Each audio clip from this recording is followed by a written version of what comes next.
Siempre soy bien bendecido cuando tenemos los temas. Bendiciones, mis hermanos. Un feliz sábado.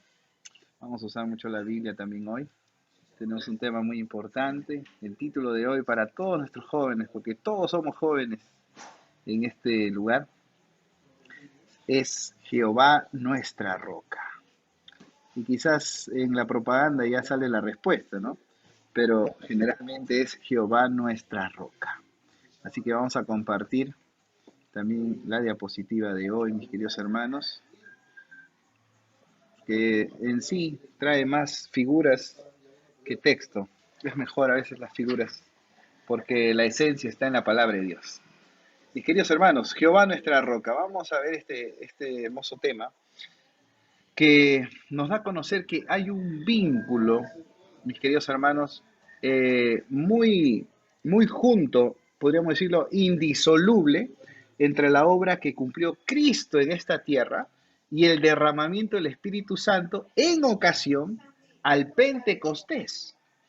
Vamos a notar que también la mayoría de los cristianos se centran en lo que pasó en la tierra en el momento del Pentecostés. ¿Qué pasó en el Pentecostés? Lengüitas de fuego descendieron en las cabezas de la mayoría de los que estaban unánimes, constantes en oración, pidiendo el derramamiento del Espíritu Santo, y el Señor se manifestó de esa manera. Ahora, la mayoría de cristianos se centra en el acontecimiento que pasó en la tierra con el Pentecostés. Por ejemplo, el recio viento, las llamas de fuego que descendieron, el don de lengua. Se le da más énfasis a las cosas que pasaron en la tierra, pero no se percibe lo más importante, qué es lo que ocurrió en el cielo para que la consecuencia sea el don de lenguas. El evento más importante aquí, mis queridos hermanos, en el día de Pentecostés, no ocurrió aquí en la tierra, sino en el cielo. Vamos a notar, mis queridos hermanos, y quiero decirles a manera de contexto de introducción, que Jesús vino a esta tierra, ¿saben para qué? Para vivir una vida perfecta, porque él tenía una misión. ¿Cuál fue la misión de Jesús?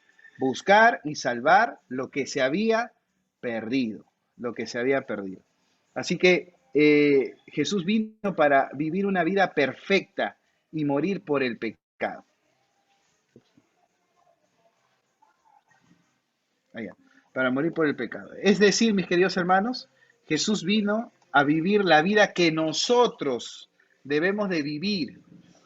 Él vino a vivir la vida que nosotros necesitamos vivir hoy y a morir la muerte, escuche bien esto, a morir la muerte que nosotros debimos de cargar y debimos de morir. Así que de tal manera que cualquiera que quiera ir con fe al Señor, arrepentido y confesando su pecado, Jesús toma su vida, sacrificio perfecto de él, su muerte, y pone todo lo que tú tienes a la cuenta, a una cuenta, porque tú eres aquel que cree y confía en él y él puede absolverte cualquier asunto.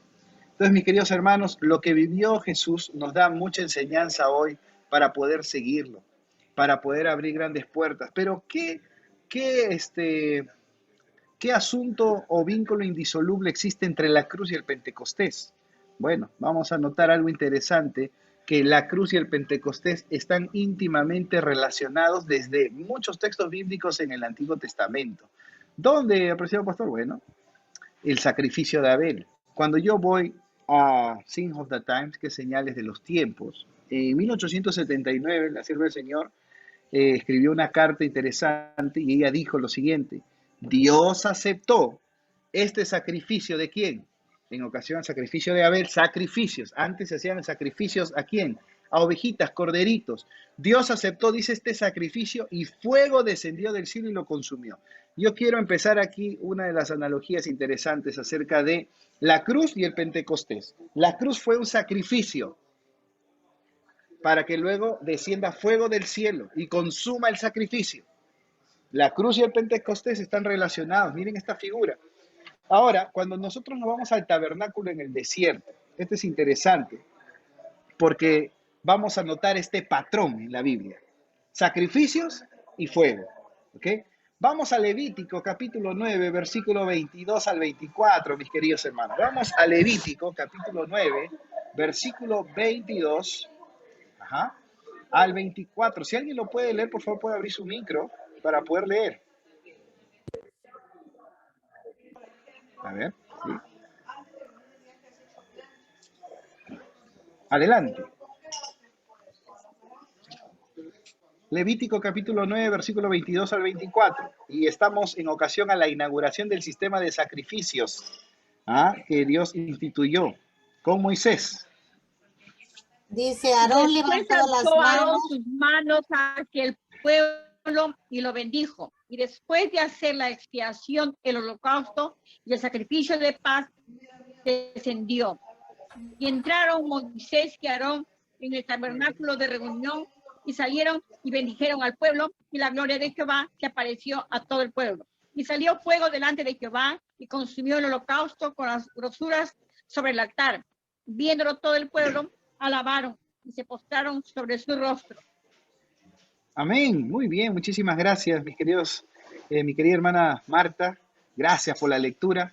En Levítico capítulo 9 encontramos el patrón. Este patrón que vamos a leer en varios textos bíblicos da a conocer que cuando hay holocaustos, cuando alguien en el Antiguo Testamento daba sacrificios, Dios cómo respondía aceptando ese sacrificio con fuego. ¿Qué dice ahí en versículo 24? Y salió fuego delante de Jehová y consumió el holocausto. Ahora este patrón, esta idea la vamos a notar en varios textos bíblicos. Podemos verlo también en el periodo de la monarquía hebrea. Vamos a Primera de Crónicas, capítulo 21, el versículo 26. Va a leer mi hermanita Edith Lucas. A ver, mi hermanita Edith, Primera de Crónicas 21, 26. Y este es durante el periodo de la monarquía hebrea, donde David ofreció un holocausto en la era de Ornán Jebuseo, ¿recuerda? Y Dios le dio una señal de aprobación. ¿Cómo aprobó Jehová su holocausto, su sacrificio? Adelante, hermanita Edith. Ya, sí, Primera de Corintios 21, 26, ¿correcto? Primera de Crónicas 21, 26. Sí, no hay problema, Ya. le esperamos, hermanito, no hay problema. Sí, aquí lo tengo, gracias. Y edificó allí David un altar a Jehová, en el que ofreció holocaustos y ofrenda de paz, e invocó a Jehová, quien le respondió por fuego desde los cielos en el altar del holocausto. Muchas gracias, hermanita Edith. Noten, mis queridos hermanos, que cada vez que el Señor aprueba un holocausto o un sacrificio, su señal de aprobación es enviar fuego del cielo. Estamos hablando del Antiguo Testamento, ¿ok? Para darle el énfasis que nosotros necesitamos conocer hoy. Ahora, vamos ahora a la dedicación del templo. ¿Recuerdan ustedes cuando se entregó la obra, ¿no?, del templo de Salomón? Fue la obra más excelta, majestuosa, sofisticada, con los mejores materiales. Los arquitectos de la actualidad se quedarían asombrados con los materiales que había utilizado Salomón. Mis queridos hermanos, ¿qué ocurrió en la dedicación del templo? Voy a pedir a mi hermano Ner Vertis, segunda de Crónicas, capítulo 7, versículo 1, mi hermano Ner, segunda de Crónicas, capítulo 7, versículo 1. Y ahí vamos a ver cuando Salomón dedicó el templo. ¿Qué pasó? Sacrificó animales y colocó en el altar del sacrificio. ¿Cómo mostró Dios su aceptación de los sacrificios? ¿Qué envió? ¿Qué dice el texto, mi hermano Ner? Adelante. Segunda de Crónicas 7:1 dice: Cuando Salomón acabó de orar, descendió fuego de los cielos y consumió el holocausto y las víctimas, y la gloria de Jehová llenó la casa. Amén. Gracias, mi hermano Ner. Entonces, mis hermanos, estamos viendo que hay una idea interesante y un patrón en la Biblia. Cada vez que hay sacrificios, hay un altar.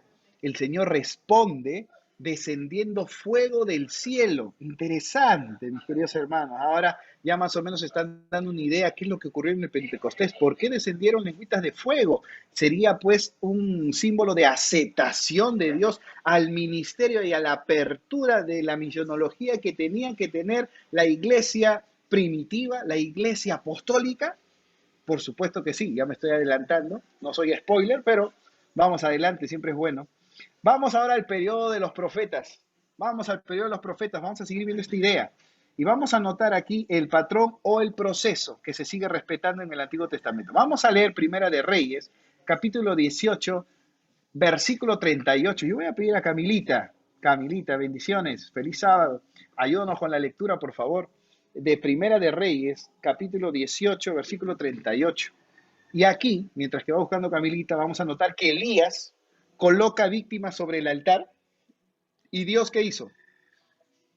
Y Dios mandó y hizo llover fuego desde el cielo en señal de aceptación. Adelante, Camilita.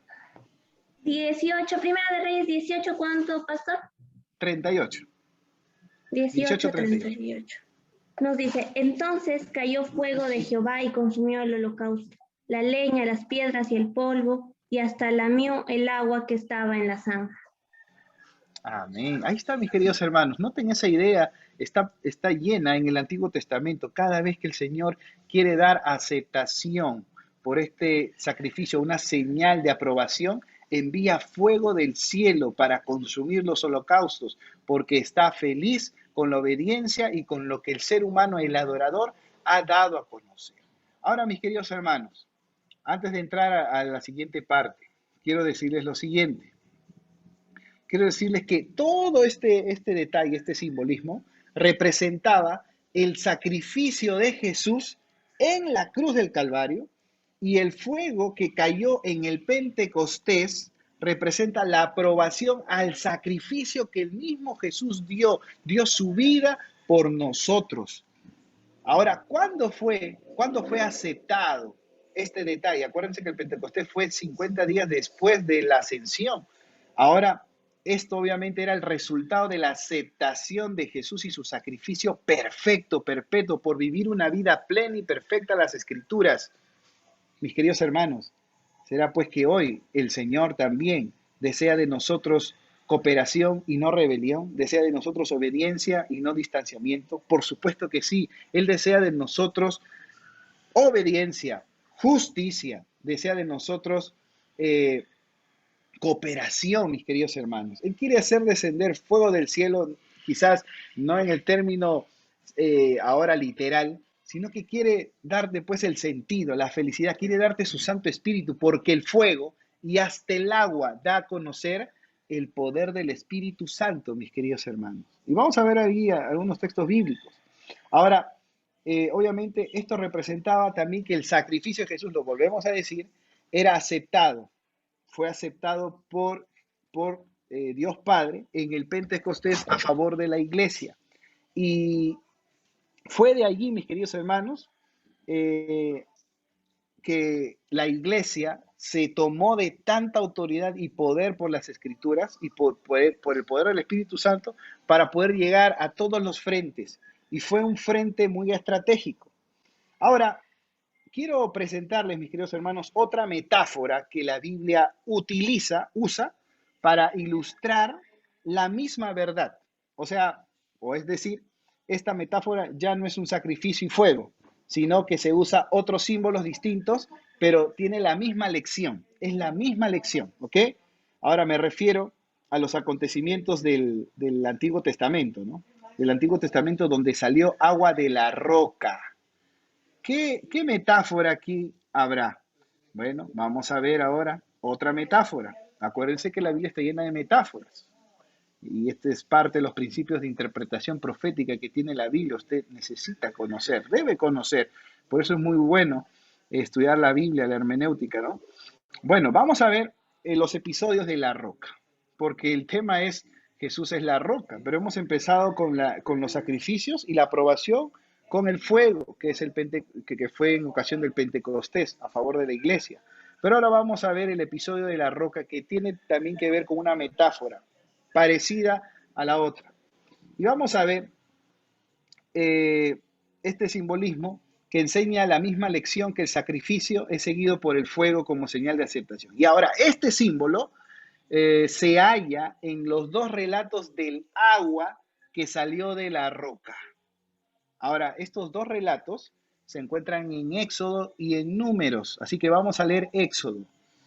Espero que no se cansen para leer, pero es muy bueno entender el contexto bíblico, así que vamos a leer Éxodo capítulo 17, el versículo 1 al 6, mis queridos hermanos. Vamos, mis queridos hermanos, yo voy a pedir y estoy muy feliz porque veo a mis futuros líderes acá que son adolescentes, ¿no? Qué alegría, de verdad. Y algunos quizás más pequeñitos. Y está por ahí mi amigo, ¿dónde está mi amigo? Aarón, ya te vi. Aarón Sebastián. Amigo, ayúdame con la lectura, por favor. Éxodo capítulo 17, versículo 1 al 6. Adelante, amigo. Ok, dice así. Toda la congregación de los hijos de Israel partió del desierto de Sin por sus jornadas, conforme al mandamiento de Jehová, y acamparon en Refidim, y no había agua para que el pueblo bebiese. Y altercó el pueblo con Moisés, y dijeron, danos agua para que bebamos. Y Moisés les dijo, ¿por qué altercáis conmigo? ¿Por qué tentáis a Jehová? Así que el pueblo tuvo allí sed, y murmuró contra Moisés, y dijo, ¿por qué nos hiciste subir de Egipto para matarnos de sed a nosotros, a nuestros hijos y a nuestros ganados? Entonces clamó Moisés a Jehová, diciendo, ¿qué haré con este pueblo? De aquí a un poco me apedrearán. Y Jehová dijo a Moisés, pasa delante del pueblo y toma contigo de los ancianos de Israel, y toma también en tu mano tu vara, con que golpeaste el río, y ve. He aquí yo estaré delante de ti, allí sobre la peña de Joreb, y golpearás la peña, y saldrán de ella aguas, y beberá el pueblo. Y Moisés lo hizo así en presencia de los ancianos de Israel. Muy bien, gracias, apreciado Aarón.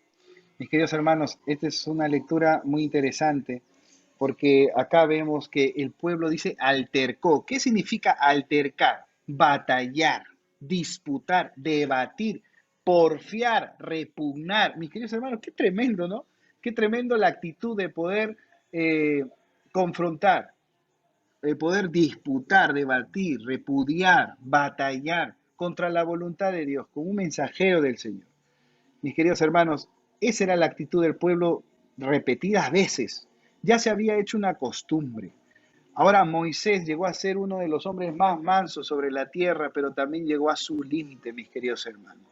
Y ahí tiene una entrevista con el Señor y vamos a notar que Jehová le dice a Moisés, ya está bien, vas a hacer algo, pasa delante del pueblo y toma contigo a los ancianos de Israel y toma también tu vara. Aquí, en esta historia, tenemos tres símbolos interesantes, elementos. Vemos una roca, una vara y el agua que sale de la roca. Vamos a analizar la roca que sale ahí, porque está diciendo lo siguiente. Yo estaré delante de ti allí sobre la peña de Oreb y golpearás la peña y saldrán de ellas aguas y beberás del pueblo.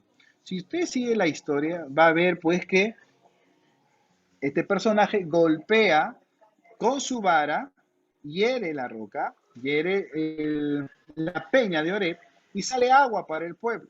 Así lo hizo.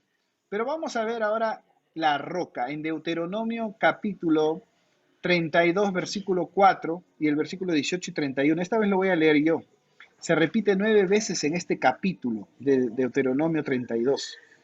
Vamos a ver la roca. ¿Y qué es lo que dice el versículo 4 y luego el 18 y luego el 31? Dice el versículo 4 del capítulo 32 de Deuteronomio.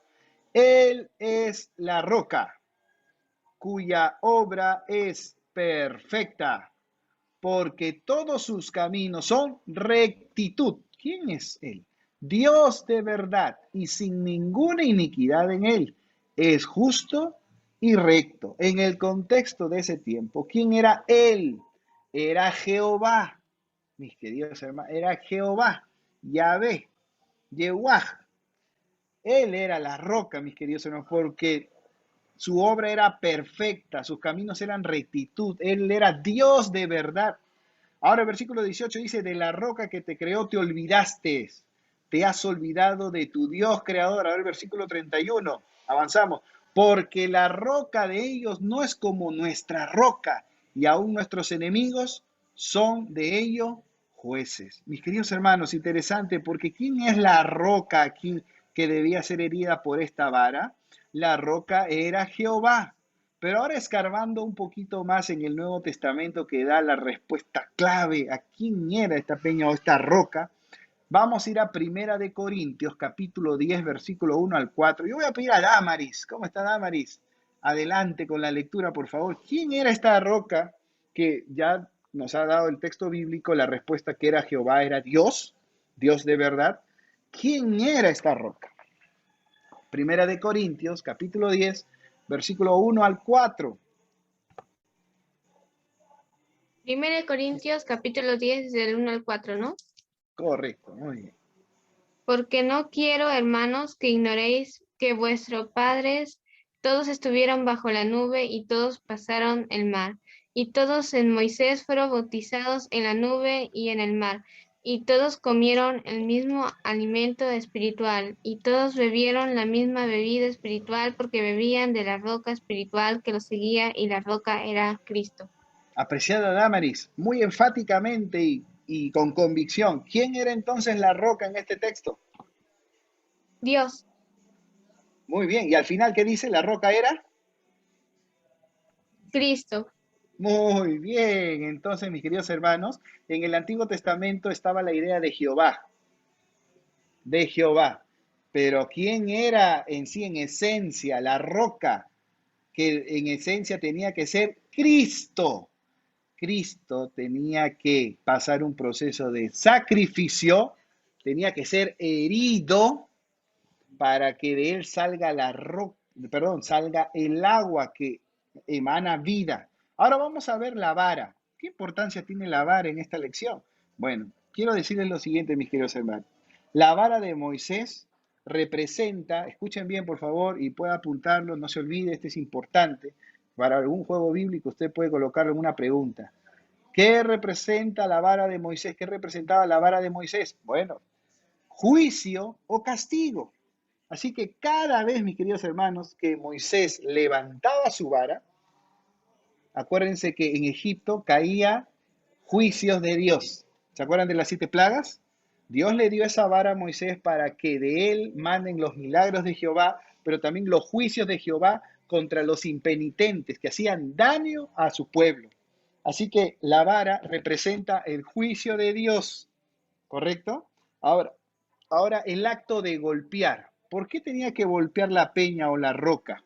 Bueno, la palabra que se usa en el texto de arriba de Éxodo que hemos leído y el texto de Deuteronomio, ¿ok?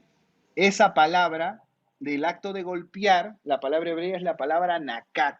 La palabra nakat significa golpear, azotar, pegar, hasta matar, recibir un golpe o ser herido. Eso significa. ¿Cuál es la palabra? La palabra es nakah. Nakah. ¿Ok? Ahora, esta misma palabra se usa cuando Moisés azotó también las aguas para que se convirtieran en sangre. Moisés nakah. Ahí está. Azotó también el polvo para que salieran piojos. Y cuando Dios azotó a los primogénitos de Egipto, es la misma palabra, nakah. ¿Usted sabía eso? Interesante, ¿no? Así que cada vez que Moisés usa su vara para azotar algo, ¿qué significa? Porque va a caer juicio de Dios sobre Egipto. Ahora, la vara tenía que ser golpeada. Tenía que golpear, tenía que castigar, flagelar. Bueno, flagelar es continuo. Pegar, golpear. Así que noten ustedes aquí algo interesante. ¿Quién estaba cometiendo aquí el error? ¿Quién estaba en afrenta contra Jehová? ¿Quién estaba altercando contra Moisés y Jehová? El pueblo. Así que el pueblo era el culpable. Israel pecó. ¿Por qué? Porque siempre le gustaba murmurar contra Moisés y contra Dios. ¿Y cuál era el resultado? ¿Y qué merecían ellos? Merecían la vara de juicio, de castigo, porque eran impenitentes, eran malagradecidos, mis queridos hermanos. Entonces, eso les tocaba ¿a quién? Al pueblo de Israel. Porque cada vez que habían planes maravillosos para ellos y el agua de vida quería ser una realidad para ellos, ellos solamente murmuraban y se acordaban de las cosas del pasado. Así que la vara de juicio les tocaba y merecían los impenitentes israelitas. Pero en lugar de caer esa vara hacia ellos, ¿sobre quién tenía que caer eso? ¿Qué significado me da eso, mis queridos hermanos? Oh, mis queridos hermanos, esa vara en lugar de caer sobre los pecadores, sobre los impenitentes, sobre los malagradecidos, por los que les gustaba altercar, batallar, caía sobre la roca. ¿Y quién era la roca? Cristo. Ahora, mis queridos hermanos, en Isaías capítulo 53:4 hay un texto interesante y es el mismo texto nakah. que nosotros hemos podido ver, hemos podido analizar. ¿Alguien puede leer Isaías 53:4? Le voy a decir quién va a leer. Va a leer. Uy. Mis hermanos, disculpen ustedes la molestia, yo sé que estamos en vivo también. ¿Se me está escuchando bien? Me parece que no tengo buen internet ahorita. Sí, ¿no? No se está cortando, ¿no? Ok, perfecto. Voy a pedir a mi hermano, ahí está mi hermano Marco Pío, bendiciones mi hermano, ayúdenos con Isaías, capítulo 53, versículo 4.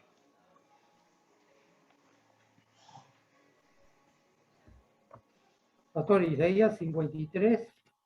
Versículo 4. Amén. 53:4, la palabra del Señor dice, ¿no? Ciertamente llevó en nuestras enfermedades y sufrió nuestros dolores, y nosotros le tuvimos por azotados, por herido de Dios y abatido. Amén. Gracias, mi hermano. La palabra azotado aquí, subraya, es la palabra nakaj. Es la misma palabra que se usa cuando Moisés azotó la roca. La palabra nakaj. Ahí está, mis queridos hermanos. Entonces, el acto de golpear la roca en este texto representa el hecho de que el Padre, escuchen bien esto, porque esto está en el comentario también bíblico adventista, y la sierva del Señor lo complementa. Ya lo vamos a leer. El acto de golpear la roca representa el hecho de que el mismo Padre azotó y afligió a su propio Hijo por mis pecados, por tus pecados, por nuestros pecados. ¡Qué injusticia! Jesucristo fue azotado en nuestro lugar por la vara del juicio de Dios. Él no merecía eso, pero lo hizo por amor a nosotros. Miren ahí lo que leyó mi hermano Marco. Ciertamente Él llevó nuestras enfermedades, sufrió nuestros dolores y nosotros le tuvimos por nakaj, azotado, por herido de Dios y abatido, mis queridos hermanos. Miren ustedes que Dios es tan misericordioso, tan amante, que es capaz de cargar lo que nosotros tenemos. Ahora, el texto clave que hemos tenido en esta semana, que es el texto bíblico de esta semana fue: venid a mí todos los que estáis trabajados y cargados, y yo os haré descansar, mis queridos hermanos. Dios es el único que quiere darnos descanso, quiere aliviar nuestros dolores. Él se hace pecado porque nos ama y se hizo pecado porque quería ya eliminar todo ese proceso engorroso de sacrificios animales inocentes, porque Él mismo era el Cordero de Dios que quita el pecado del mundo. Mis queridos hermanos, ahora vamos a analizar qué significado tiene el agua. ¿Se acuerdan que el fuego es símbolo del Espíritu Santo? ¿Sí? ¿Se acuerdan? Ahorita vamos a ver el Espíritu Santo. Ahora, el agua. El agua. Bueno, quiero decirles que cuando Moisés azotó la roca, ¿cuál fue el resultado? Brotó agua, dice, ¿no? El agua que salió de la roca, mis queridos hermanos, representa el derramamiento del Espíritu Santo en el día del Pentecostés también. Oh, mis queridos hermanos, ¿el agua representa el Espíritu Santo? Claro que sí. Acuérdense la idea: sacrificio, fuego. Sacrificio, aceptación, fuego. Ahora, sacrificio, golpe a la roca y agua. ¿Símbolo de qué? Del Espíritu Santo, mis queridos hermanos. Así que sacrificio, el sacrificio es seguido ¿por qué? Por la señal de aceptación. ¿Y cómo? Por fuego. Ahora, golpear la roca está seguida por la aceptación. ¿Y cuál era la aceptación? El agua. Oh, mis queridos hermanos, esto no es casualidad. Son las metáforas bíblicas, que es parte de la hermenéutica bíblica, y es muy importante que tú lo estudies. Vamos a ir a Juan, capítulo 7, versículo 37 al 39. Voy a pedir a nuestro primer anciano, mi hermano Alberto Morales, mi hermano Alberto. Juan, capítulo 7, versículo 37 al 39, porque aquí vamos a ver que la roca representa a Cristo cuando nosotros realmente bebemos de la roca. ¿Ah? Y cuando bebemos de la roca, nos convertimos en manantial de agua para otros. Eso es maravilloso. Así que claramente Jesús se estaba refiriendo al derramamiento del Espíritu Santo en el día del Pentecostés. Así que, mi hermano Alberto, adelante, por favor. Buenas tardes, pastor. Buenas tardes con todos mis hermanos. La palabra de Dios dice en Juan capítulo 7, versículo 37, 38 y 39. ¿Sí? Amén. Sí, ¿me escuchan, no, pastor? Disculpe. Sí, sí, mi hermano Alberto. Juan capítulo 7, Muy bien. versículo 37-35. Ríos de agua viva. En el último dice, y gran día de la fiesta, Jesús se puso de pie y alzó la voz diciendo, si alguno tiene sed, venga a mí y beba. El que cree en mí, dice, como dice la Escritura, de su interior, dice, correrán ríos de agua viva. Esto dijo del Espíritu que habían de recibir los que creyesen en él, pues aún no había venido el Espíritu Santo, porque Jesús no había sido, dice, aún glorificado. Muy bien, ahí está, mis queridos hermanos. Qué interesante. El símbolo de lo que es el agua, ¿no? Aquí la roca representa obviamente a Cristo. Y cuando nosotros bebemos de esta roca, nos convertimos en manantiales de agua para otros. O sea, reproducimos el mismo espíritu que Dios nos da, ¿no? La misma influencia que Dios nos da, el poder y autoridad que Él nos da por medio de su palabra y el poder y por el derramamiento del Espíritu Santo en nuestra vida. Entonces, es interesante, ¿no? Porque los que habían, dice, esto dijo del Espíritu, que habían de recibir. ¿Quiénes? Los que creyesen en Él, pues aún no había venido el Espíritu Santo porque Jesús no había sido aún glorificado. Mis queridos hermanos, surge una pregunta aquí. ¿Cómo recibimos el agua de la roca hoy por hoy? Vamos a Números, capítulo 20, versículos 7 al 11. ¿Cómo recibimos el agua de la roca hoy por hoy, mis queridos hermanos? Yo voy a leer esta vez, Números 20, versículos 7 al 11. La palabra de Dios dice lo siguiente. Dice, y habló Jehová a Moisés diciendo, toma la vara y reúne a tu congregación, tú y Aarón tu hermano, y hablad a la peña a vista de ellos. Y ella dará su agua. Interesante. Y sigue. Y le sacarás agua de la peña y darás de beber a la congregación y a sus bestias. El versículo 9 de Números capítulo 20.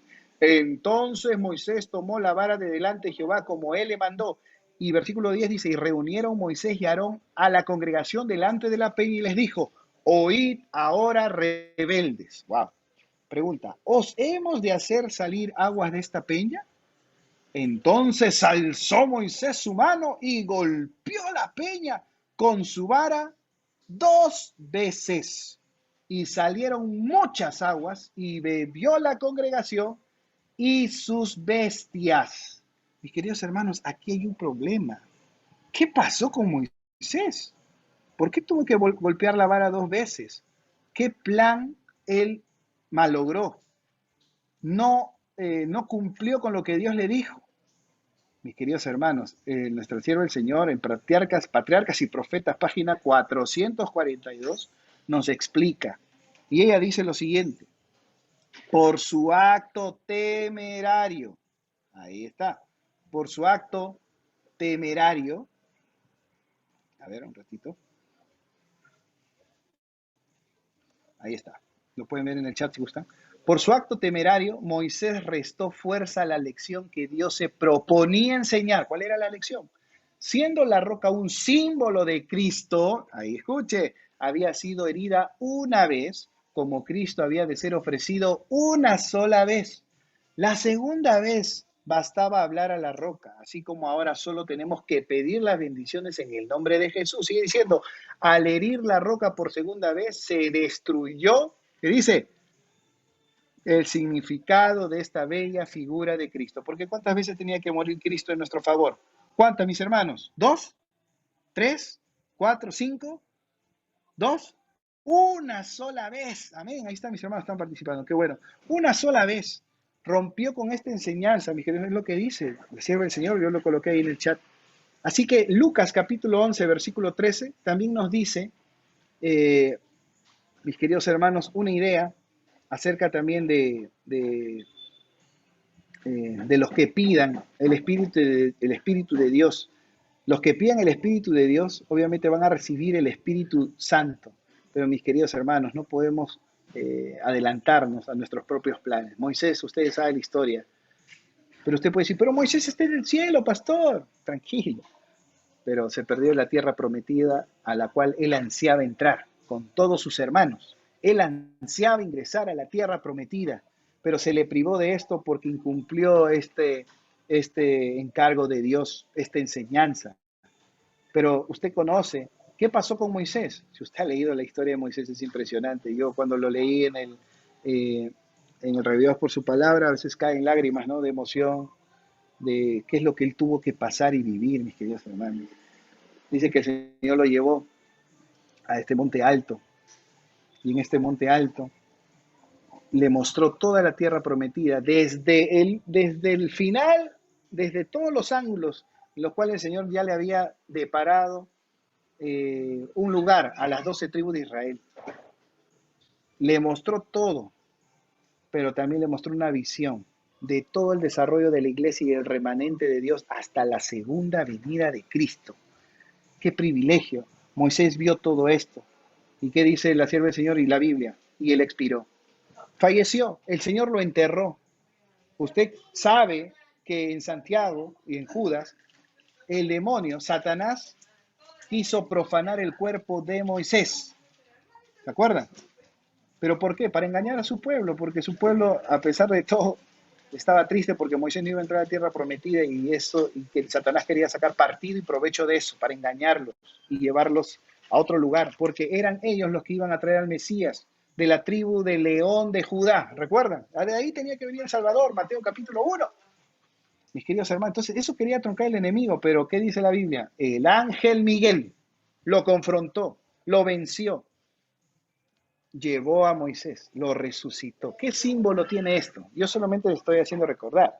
El símbolo es de aquellos que viven una vida en la fe de Cristo Jesús, se mantengan fieles y firmes a su palabra, y el Señor cuando venga, cuando Él llame a liberación, llame a transformación, llame en su venida, ellos van a resucitar. Los muertos en Cristo resucitarán primero. Ese es el símbolo de Moisés.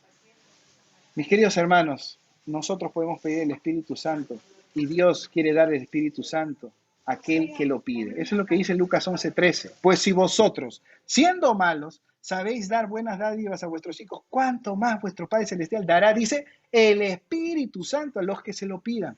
Hoy más que nunca, para poder tener efectividad en el cumplimiento de la misión y los elementos misionológicos sean una verdad, una realidad, ¿qué necesitamos? El Espíritu Santo en nuestra vida. ¿Y qué tienes que hacer? Tienes que pedirlo. No puedes estar de brazos cruzados. No puedes callar. No puedes callar esta verdad. No puedes callar este amor que Dios te ha dado.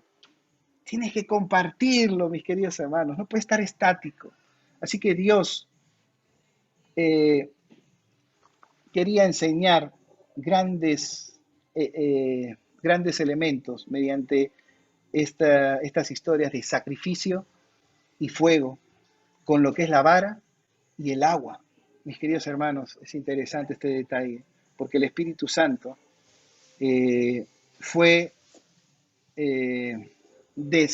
descendió del cielo. En Apocalipsis 4 y 5 está ese episodio. Usted ya lo ha estudiado conmigo en algún momento.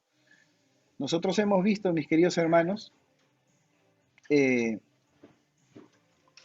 Apocalipsis 4 está la visión del trono de Dios, están los 24 ancianos. ¿Quién más está? Los 4 seres angelicales, los serafines, ¿okay? Los querubines. ¿Quién más está? Está, dice, el candelabro de 7 brazos que estaba en el santuario, que simboliza el Espíritu Santo, mis queridos hermanos. ¿Recuerdan o no? ¿Recuerdan? Claro que sí, mis queridos hermanos. Ahí está. Entonces, no estaba Jesús y tampoco estaban los ángeles. No estaban los ángeles. ¿Usted recuerda eso? ¿Y dónde estaban ellos? Bueno, Jesús tenía todavía que subir al cielo. Acuérdense que los ángeles fueron a recoger a Jesús. Y eso está en el capítulo 5 de Apocalipsis. Pero vemos ahí una transición, porque mientras que había un cordero, dice que estaba como inmolado, y ahora los ángeles del cielo estaban a punto de dar gloria y honra al Señor en una fiesta celestial en el cielo, porque su Salvador, porque Jesucristo, su príncipe de las huestes celestiales, había venido en gloria, triunfante sobre el pecado, y triunfante porque ahora ya había reconciliado el cielo con la tierra con aquel que cree y respeta sus mandamientos. Mis queridos hermanos, había venido aquí a esta tierra. Perdón, había ido al cielo, pero primero tenía que ser aceptado ¿por quién? Por su Padre. ¿Y dónde estaba el Espíritu Santo? ¿Dónde está el candelabro que estaba ahí como plenitud? Oh, había descendido a la tierra. ¿Y por qué había descendido a la tierra?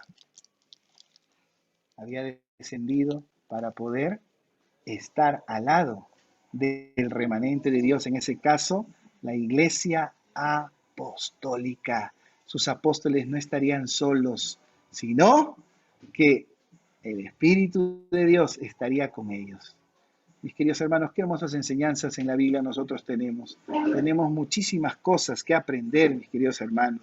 Y es maravilloso este detalle. Y es lo que hemos visto.